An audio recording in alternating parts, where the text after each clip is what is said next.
Good morning.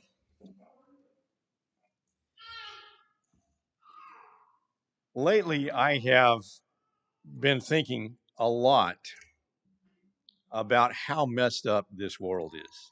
I don't know about you, but I'm noticing there are a lot of things that we could possibly get depressed about. There's a war going on in Ukraine, and it could expand. That could get very messy, and it even could become nuclear. There are supply chain issues here at home, serious supply chain issues. Inflation has been getting a little bit out of control. You go to the grocery store, you're paying a few more dollars, or quite a few, than you were a year ago this time. Our nation is divided philosophically almost to the point of violence, and in some cases beyond the point of violence. The stock market has been tanking this year. There's a lot of hatred going on in society in general. People are sick. People are dying. Politicians around the world have been resigning in droves lately. Have you noticed that? We could say, see no evil, and just pretend that none of it is happening. I don't think that's the right approach. For starters, there is no virtue in overlooking unethical behavior, and unethical behavior is all over the place these days. We at least need to acknowledge it.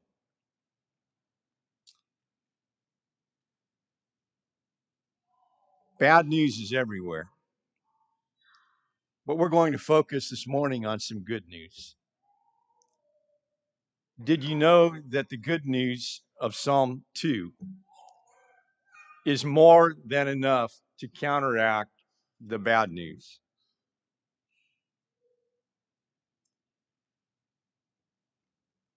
Psalm 2, read it with me. What is this world coming to anyway? Why do the nations rage and the peoples plot in vain? The kings of the earth set themselves, and the rulers take counsel together against the Lord and against his anointed,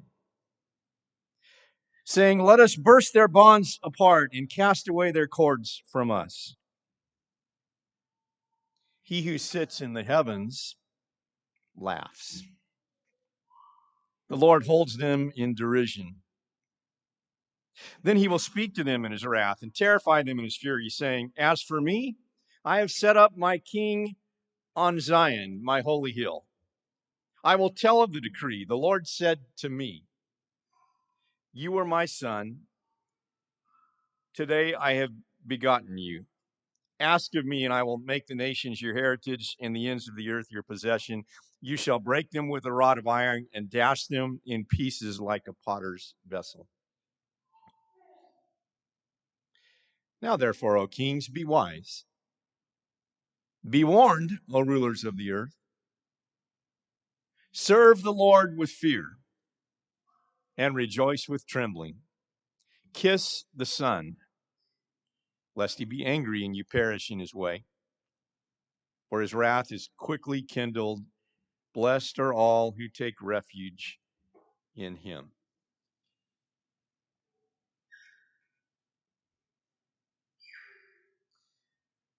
I had a conversation with my wife the other day that, as disturbed as I am about the state of affairs in the world, I really don't believe that Christians of all people should be clueless when we are called upon to be wise.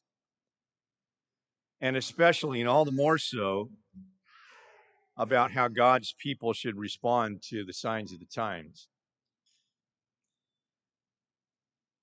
Part of me, a huge part of me, would like to rise up and scream sometimes. And I can relate well to the Greek philosopher Plato, who once said the price good men pay for indifference to public affairs is to be ruled by evil men. Or Edmund Burke, the British philosopher, who said something very similar to that. He said the only thing necessary for the triumph of evil is that good men do nothing. And so part of me really believes that Christians should have a lot of conversations about how we respond to things going on in the world around us. But I have limits, in spite of some folks thinking to the contrary. I have limits to what I do with this marvelous piece of wood that Reed was talking about Wednesday night up here.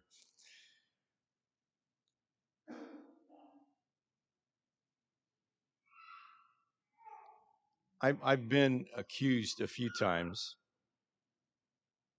of bringing political emphases to the pulpit.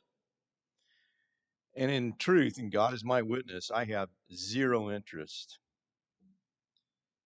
in taking certain concerns and routing them here in a political direction, because I really believe in my heart of hearts, and I want you to listen to this carefully. As much as I do believe Christians should be involved in and concerned about the state of the world around us, as much as I believe that through the last 2,000 years of church history, that the very best changes in Western civilization have taken place as a result of Christian influence, and I can make that case. As much as I believe that there is something to be said for the men of Issachar, in 1 Chronicles 12:32, men who had understanding of the times to know what Israel ought to do. 200 chiefs and all their kinsmen under their command. Note carefully, they had understanding of their times to know what Israel ought to do. As much as I would like to raise our antennas about some of those things, it's not routed in futility of human beings solving human problems, which I think in some cases can never occur. The problems are just too messy. But I do believe there's something to be said for understanding the times to know what Israel should do. My interest when I raise these kinds of issues is to know how God's people should respond to what's going on all around us. Nothing more, nothing less. But I would like to console you to a certain degree, because sometimes what's going on is so messy that we can't do anything about it, but God can. As the old saying goes, if we can face it, God can fix it. The Rutlands and Greens went out to lunch yesterday. And according to the pictures, Daryl had a t-shirt I like. Trust God, not government. I need to buy that t-shirt because that's my philosophy. And that's what Psalm 2 is about. What is this world coming to? It's a mess. It's a royal mess. And you have here a Messianic Psalm in which God is going to address the mess by sending his son into this world. It's interesting. Psalm 1 deals with the word. Psalm 2 deals with the world. You've got the word of God and the world of God. side by side in the first two Psalms. In a sense, both of these Psalms are a vestibule or a gateway into the Psalter as a whole. Psalm 1 focuses on our spiritual lives and personal destiny as we internalize the Word of God and meditate on it day and night. And Psalm 2 on the whole purpose of God in history and the destiny of the nations. The world is rising up against God. What is God going to do about it? It's not what we're going to do about it, but what is God doing about it? Definitely messianic. I know that there are commentators that have looked at this and tried to make a primary application out of the Davidic kings in the Old Testament. And there may be some secondary applications that fit the context of Israel of old. But the most important applications of this are definitely tilted toward Jesus Christ of Nazareth, who has come into this world. This is my beloved Son, in whom I am well pleased. Listen to him, and you've got that emphasis right here in Psalm 2.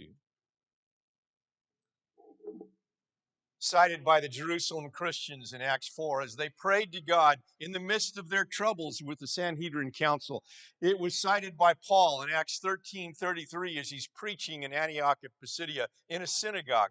It's cited by the writer of Hebrews in Hebrews 1 and verse 5, and it's alluded to very definitely in the book of Revelation, chapter 2 and verses 26 and 27, that he will rule the nations with his rod of iron.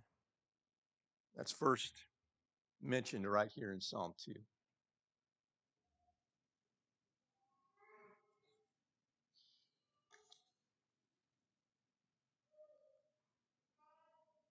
Why do the nations rage and the peoples plot in vain? Humanity is in revolt. And the Psalms pummel us with honest questions, including the why that introduces the thought here. It's okay to be disturbed at the state of affairs in the world and ask why. Why is this happening? Why are these things going on? There's an initial astonishment at the senseless rejection of God and his anointed one. And so verse 1 describes humanity seething in revolt and tumult. Verse 2 describes the combatants.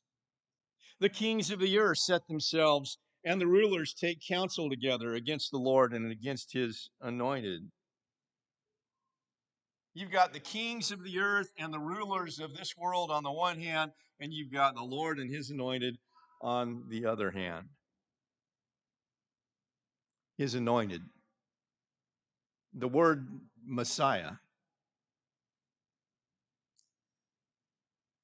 commonly translates a Hebrew word for anointed. And the Greek word for that is Christos. We get our word Christ. Corresponds with Messiah, corresponds with anointed one. And so God had a plan for sending Jesus into the world, and mankind was obtuse in crucifying him. And when those Jerusalem Christians pray, as they take their own worries and cares to the God of heaven in Acts chapter 4, they say in verses 25 through 28, who through the mouth of our father David, your servant, said by the Holy Spirit, why did the Gentiles rage and the peoples plot in vain? The kings of the earth set themselves, and the rulers were gathered together against the Lord and against his anointed. For truly in this city there were gathered together against your holy servant Jesus, whom you anointed, both Herod and Pontius Pilate, along with the Gentiles and the peoples of Israel, to do whatever your hand and your plan had predestined to take place. Mankind was obtuse in crucifying Jesus. One can say that they didn't know what they were in for on this one. Paul puts it this way in 1 Corinthians 2 and verse 8. None of the rulers of this age understood this, for if they had, they would not have crucified the Lord of glory. They had no idea who they were dealing with. They still didn't when these Christians, these disciples in Jerusalem were praying this prayer. Verse 3 identifies the motive. What do they hope to accomplish by rising up against God and his Messiah? Let us burst their bonds apart and cast away their cords from us. The real motive here is men want unrestricted freedom. Freedom from God's rule and freedom from God's ruler. I don't want God and I don't want God's law. I want to be free of all that. Times haven't changed all that much. People still want to be free of God, do their own thing. Don't want to be accountable to anybody. And so the world becomes a bigger and bigger mess. And we observe that and we get frustrated by it. And God is also observing. None of this is lost on God. And verse 4 says, he who sits in the heaven laughs. The Lord holds them in derision. How does God respond to all this? He actually laughs. He derides them for their foolishness. Being seated is a sign of God's authority. He's not standing and enraging himself in a fit of frustration. He's on his throne, seated. He has everything under control because he's sitting on the throne. And he's laughing on the throne at how foolish these human beings are who have risen up in their rebellion against him. Isaiah chapter 40 talks about what God can do with nations in revolt. Isaiah 40 and verse 15, behold, the nations are like a drop from a bucket, who are counted as the dust on the scales. Behold, he takes up the coastlands like fine dust. Verse 17, all the nations are as nothing before him. They are counted by him as less than nothing and emptiness. Verse 22, it is he who sits above the circle of the earth, and his inhabitants are like grasshoppers, who stretches out the heavens like a curtain and spreads them like a tent to dwell in, who brings princes to nothing and makes the rulers of the earth as emptiness, scarcely as they are planted, scarcely they sown, scarcely has their stem taken root in the earth. When he blows on them, and they wither. And the tempest carries them off like stubble. So the next time you get worried, the next time you get frustrated about supposedly powerful people here upon the earth who have the potential possibly to make our lives miserable, don't measure your power versus theirs. Measure their power versus God. And remember who they're dealing with ultimately.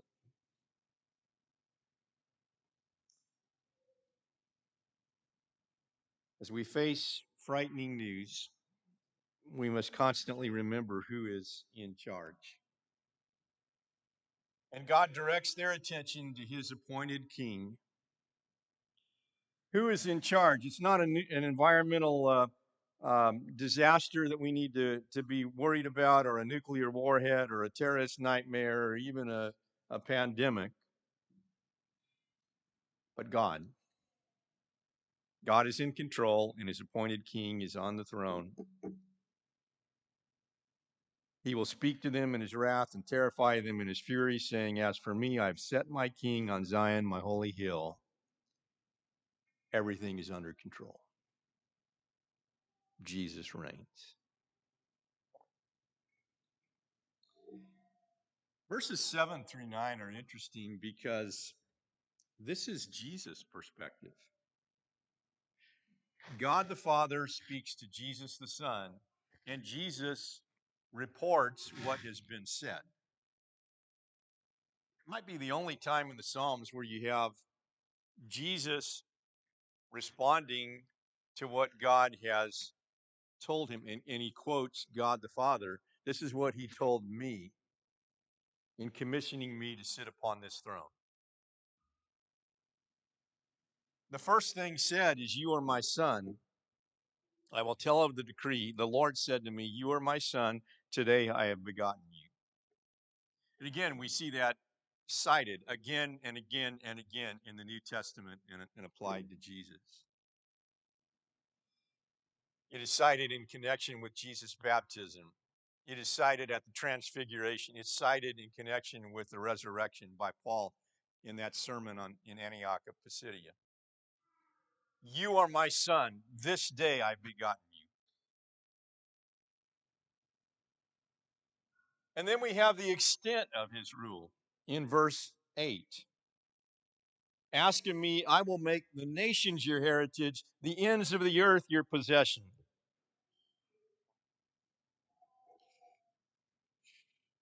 All the nations,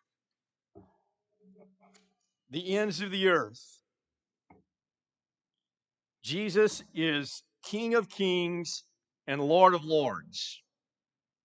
Revelation 19:16. He has all authority in heaven and on earth. Matthew 28:18. His gospel is aimed at all people everywhere, of every language, every tribe, every kingdom, every continent, even to the remotest part of the earth. Acts 1, verse 8. And verse 9 here in Psalm 2 reveals something about the manner of his rule over the nations, cited in Revelation 2:26 and 27, among other places in Revelation. You shall break them with a rod of iron and dash them in pieces like a potter's vessel.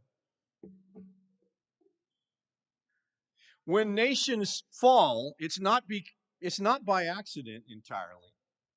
And it's not without God being aware of it, and it's not without God having his hand in it, without Jesus having his hand in it.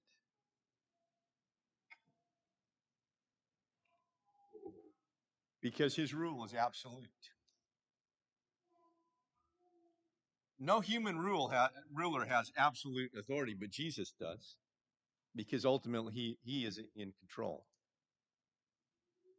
The inevitable conclusion to all this, verses 10 through 12, verse 10 is a call for wisdom and a warning. Now, therefore, O kings, be wise, be warned, O rulers of the earth. In other words, stop the rebellion, submit to the king. You must realize who you're dealing with here. Verse 11 is a summons to worship. Serve the Lord with fear and rejoice with trembling.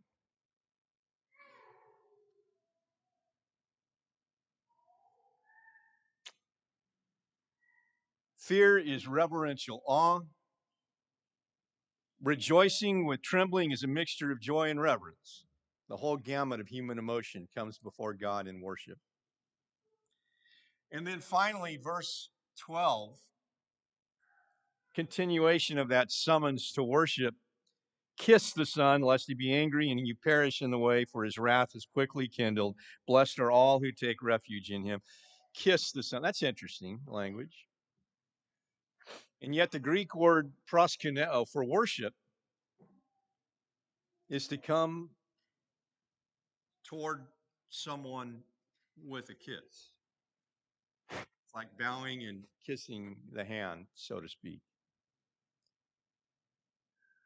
So you kiss the Son. You come and bow before him reverentially and with worship.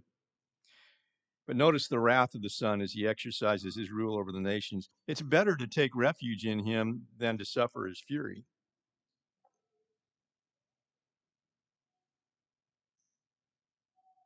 His wrath is quickly kindled, so the better course is to take refuge in him.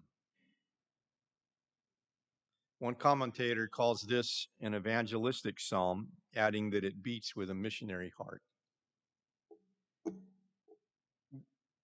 So we ask ourselves the question from time to time, why isn't God doing something about all this mess?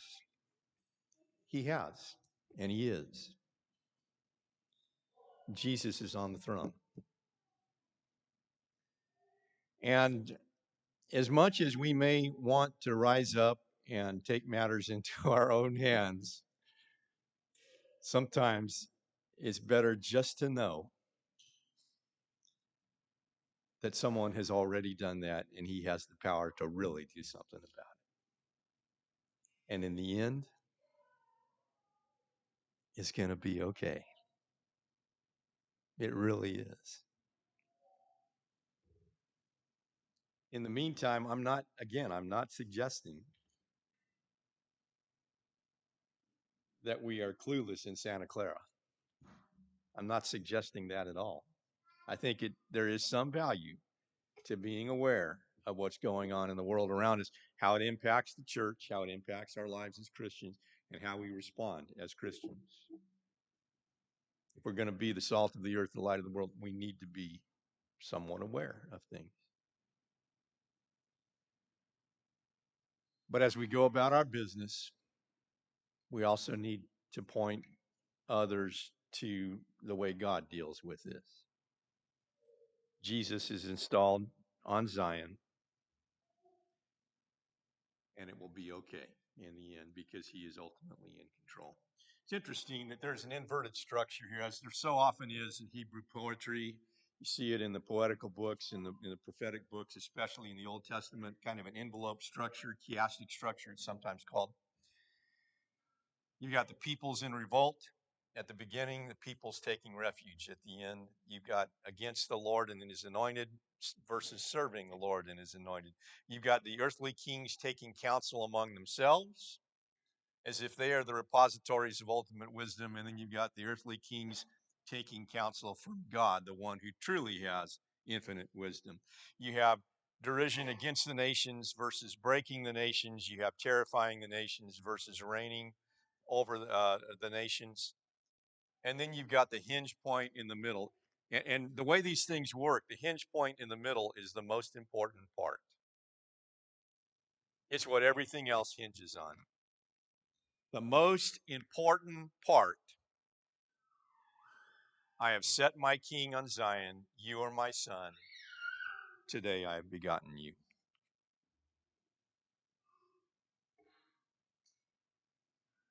When all is said and done, I don't know how the future turns out, but I know who holds the future in his hands. And the future for all of us, ultimately, is we're going to have to exit this earth. We'll be here a little while longer, and we'll serve God to the best of our ability, hopefully. And then the Lord will call us home.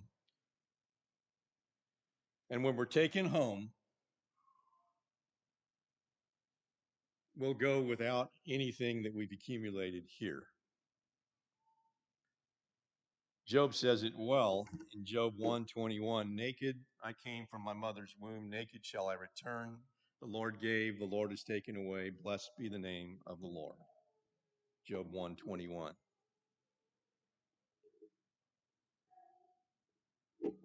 Or as businessman Doug Casey once said, there are no luggage racks on a hearse. You won't take it with you. And when that occurs, the only thing that will be of any consequence to you is whether you have obeyed Psalm 2 and honored the Son. That's it. And it will either be yes or no. So that question looms for your eternal well-being. But I would suggest to you that you can answer that question today. Yes or no? Serve Jesus or not? You can either be foolish and suffer his wrath, or you can be wise and take refuge in him. You can take refuge in Jesus today. Come forward. Say, I believe in him with all my heart. And I'm willing to put it on the line because he put it on the line for me. And I want to serve him and honor him and worship him and spend eternity with him. And I want to begin today that commitment. You can be baptized into Christ for the forgiveness of every sin. And you can begin serving the Son installed on Zion. Think carefully about that as we sing the song of invitation.